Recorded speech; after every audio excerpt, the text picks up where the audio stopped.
बच्चियों को राह रास्त पर लाने की मेहनत, और हमको आखिरी दम तक उनके लिए मेहनत करना है।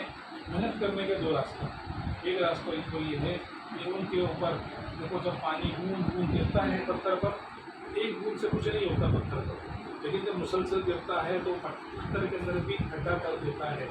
इसी तरीके से हम उसकी ईमानियात पर मेहनत करते रहे।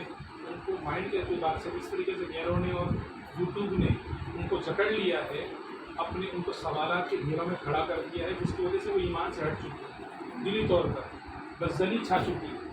उनको हम ईमान की रोशनी दे देकर उनके सिया दिल को हमको रोशन करना और उस पर मेहनत करनी। अगर वो बच्ची कामयाब हो गई, उसकी नस्ल बच जाएगी। वो एक अकेली बच्ची नहीं, वो बच्ची उसके आने वाली तमाम नस्लें ईमान पर बाकी रहेगी। अगर हमने उस पर मेहनत नहीं किया तो वो नस्ल, उसकी पूरी नस्ल ईमान से खाली रहेगी। हम ये सोचें कि हम उसकी आदत की फिक्र करें।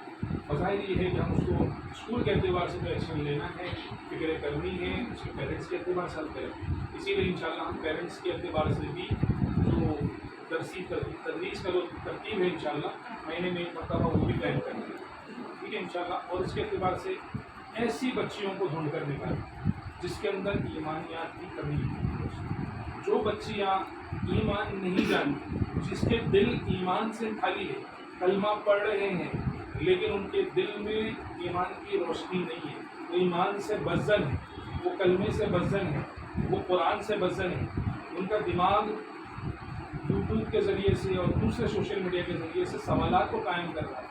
इस तरीके से एक मिसाल के तौर पर आपके सामने मैंने पहले भी मिसाल रखा कि दुनिया गोल है, अब वो दुनिया गोल पर सवाल उठ रहे हैं। अब वो सवाल के अंदर वो सोच रहे हैं कि ईमान में ऐसा किया है कि काबा बीच में है तो कैसे है, ऐसा बहुत सारे ज़मीन सवाल, ठीक है ना।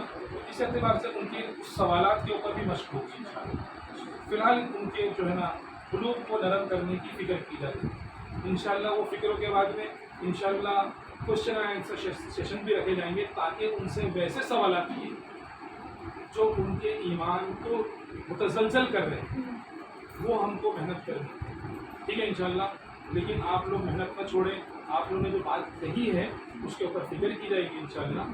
उसको मीटिंग में रखकर वो बच्ची को बुलाकर उसके ऊपर मुसलसल मेहनत करेंगे, जो खासकर हमारी आलिमा हैं। मैं बहुत उसकी कोशिश करती हूँ क्लास में कि आप लोग उसको ऐसा अलग मत रखो, उसके साथ मिलजुल के जितना हो सके उसकी मसाइल जो परेशानियाँ हैं उसको डिस्कस किया करो। सबसे पहली चीज़ तो ये है कि हमारे आलिमा उसके ऊपर खूब मेहनत करें। हमारे आलिम जो है उलमा कराम हैं वो उस पर खूब तवज्जो दें। उसके साथ में नरमी का बर्ताव भी रखें, मोहब्बत का बर्ताव भी रखें और एक सख्ती का अंदाज भी हो, उस्ताद का इस तरीके से होना चाहिए, ठीक है। दूसरी चीज़ ये है कि उसके लिए हम सबका भी दें और रातों को दुआ। सबसे ज़्यादा ज़रूरी है, हर इबादत का रमज़ जो है दुआ है। तो हमारी मेहनत, दाई की मेहनत, दावत और उसके बाद में दुआ उसका मग़ज़ है। मेहनत हमारे ज़िम्मे फ़र्ज़ है, हमको मेहनत करना हमारा हक़ है, हम मेहनत करेंगे। हिदायत हमारे हाथ में नहीं है, हिदायत अगर किसी के हाथ में होती तो अल्लाह के नबी के हाथ में दी जाती और अपने चचा को भी ईमान में दाखिल करते हैं, लेकिन उनके हाथ में भी नहीं है, अल्लाह के हाथ में। अल्लाह जिसको चाहते हैं हिदायत देते हैं, अल्लाह जिससे चाहते हैं हिदायत को छीन लेते हैं। तो हिदायत अल्लाह के हाथ में, मेहनत हमारे ऊपर शर्त है। हम जो है ना मेहनत करते रहें और उसके लिए दुआ करें, इंशाअल्लाह उसका नतीजा स्कूल में देखने का है। अब तक की जो कारगुजारी मिली है उससे अल्हम्दुलिल्लाह बड़ा खुशी हो रही है कि जो हमने प्रोग्राम सेट किया है अल्हम्दुलिल्लाह बड़े अच्छे नतीजे बताया।